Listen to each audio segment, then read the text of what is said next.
노조와 사회단체를 마치 이권 카르텔 운운하는데 경제 실패에도 대기업 부자 감세를 한다. 이것이 바로 대기업과 윤석열 정부의 이권 카르텔이 아닌가 합니다.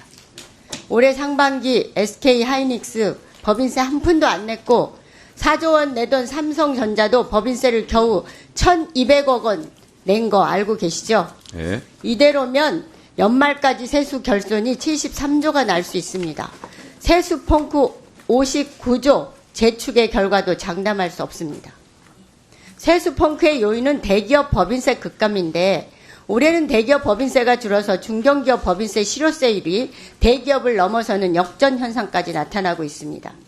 각종 공제제도를 통한 세금 감면이 대기업에 집중되고 있습니다. 대기업 조세 지출 혜택 비중이 3년간 54%가 증가한 반면 중소 중견기업 혜택은 오히려 6%가 줄었습니다. 윤석열 정부가 대기업 맞춤형 감세 제도를 확대해서 5년간 평균 법인세 5조 5천억 원, 총 27조 4천억 원의 세수 감소를 예고하고 있습니다. 내년에는 올해보다 경기 침체가 더 심해져서 세액 감소폭이 역대 최대가 될 것으로 예상됩니다. 특히 지주회사의 소속사가 증가한 상황에서 자회사 관련 세제 개편안은 법인세 감소 비중을 더욱더 높일 겁니다. 해외 자회사 배당금 이중과세 조정이 대표적인데 해외 자회사로부터 국내 모회사가 수취한 배당금 수익의 입금 불산입률이 95%로 개정됐습니다. 해외 자회사 배당금을 과세 대상에서 거의 배제시켜 준 것이죠. 자회사 지분율 기준을 25%에서 10%로 인하해서 적용 대상까지 확대했고요. 그 결과 예산정책처는 연평균 1,044억씩 줄어들 것으로 예상했습니다. 해외 자회사 배당 수입은 22년 1조 3,600억 원에서 2023년에는 6조 8천억으로 작년보다 5배 수준으로 증가했기 때문에 대기업에 대한 감세 효과는 이보다 훨씬 더 클 겁니다.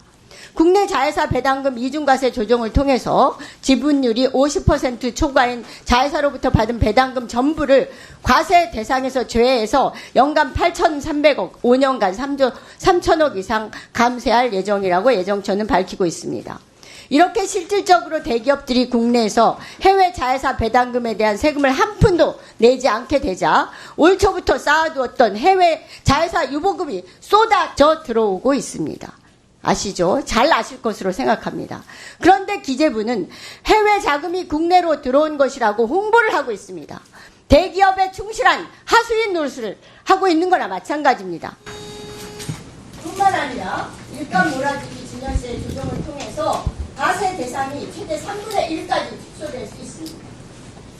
윤석열 정부는 작년에 법인세로 인하도 모자라서 이제는 가업 승계 지원 등 고액 자산가 세금을 인하해주겠다고 하고 있습니다. 기재부가 올해 경기가 나빠서 법인세도 못 낸다는 10대 대기업들이 실은 지난 1년간 이익 잉여금 53조 원, 현금성 자산 62조 원가량이 늘어난 거 아십니까? 잘 아시죠?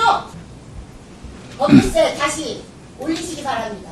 그래야 세수 펑크도 메꿀 수 있고 재정 건전성도 강화될 겁니다. 전례를 밝혀주시기 바랍니다. 예, 저는 그 방향에 대해서는 반대고, 또 외국자회사 입금 불산입 제도는 지난해에 국회 충분히 말씀을 드리고 동의를 얻고 또 시행하고 있는 사안입니다. 그리고 법인세 부분에 관해서 견해를 달리하고 있는 부분, 저는 저하고 생각이 꼭 같아야 된다고 말씀드리는 건 아닙니다. 의원님 그런 생각이 있으시면은 국회 입법권이 있으시니까 입법 발의를 하시고 또 국회에서 한번 같이 논의를 해보시는 것도 좋은 거 아닌가 생각합니다.